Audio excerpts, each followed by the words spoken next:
we have an absolutely massive wing cook to put on the Monument Eminence 605 tonight. We got the grill heated up to a little over 600 degrees. That'll get those stainless steel grates ready for this chicken and help us get a good sear on that skin. These chicken wings were prepared by just trimming them out and adding my Scott Semi-Famous rub. I'll put a link to the recipe video for that up there in the cards. Then we added some olive oil and some minced garlic just to kick this up a notch. All right, let's get these things on here. This is going to be a bit of an experiment because I don't know how many wings this thing will hold, but we're sure going to find out tonight.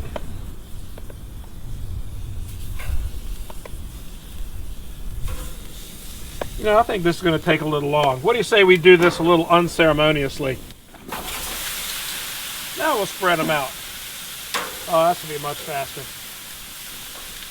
Heck yeah, man. Look at that. That's how you do it. Not pussyfooting around here. Tell you what, treating those grates with that cast iron conditioner really helped. You notice it's really non-stick, even when they were screaming hot for these chicken wings here. What I really like about this is you can cook on every bit of this grilling surface. Not that many grills that you can say that about, but definitely on this Monument, you sure can. 1, 2, 3, 4, 5, 6, 7, 8, 9, 40. 1, 2, 3, 4, 5, 6, 7, 8. 48 wings on the grill. It is 48 wings massive. I could probably get 60 on there pretty easily. So if you got a pretty big crowd to please, there's nothing that beats chicken wings on a grill. Going ahead and turned all the burners down to low. Let's see what we got going on that sear. Not bad at all. Let's go ahead and give everything a little flip here. Getting your grates hot first is the key with any grill. Too many people throw food on a grill with cold grates, and then you get those cold grate marks that just look retarded. There's no reason for that, man. Heat your grill up or don't bother. Once you get that initial sear done on your chicken, go ahead and turn the grill down and let it cruise at a little bit lower temperature. That'll help it cook all the way through without burning the outside.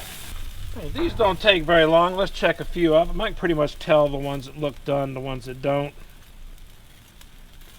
Yeah, that one's good. 170, anywhere from 170 to 180 is pretty good. That's a little hot, pretty good. Yep, right in there. That one looks like it's going to need a little. No, that's pretty good. All right, we can get some of these things off of here. Anytime you got to cook this big with this many different wings, you pretty much got to have an instant read thermometer to check everything. You can guess if you want, and yeah, I'm sure your chicken's great and everybody loves it, whatever. But you want consistency, get yourself a good instant read like this one from Chef Temp. I'll put a link to that down in the description below. Pretty good plate of flats right there, isn't it? And that's how fast it is to make a huge batch of chicken wings on the Monument Eminence 605. Give me that thumbs up like button, hit that subscribe button down there so you don't miss videos like this one when they come out. Thanks for watching. We'll see you next time. It's time to eat.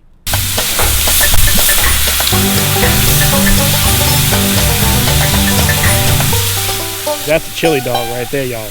Ha ha! That's good stuff.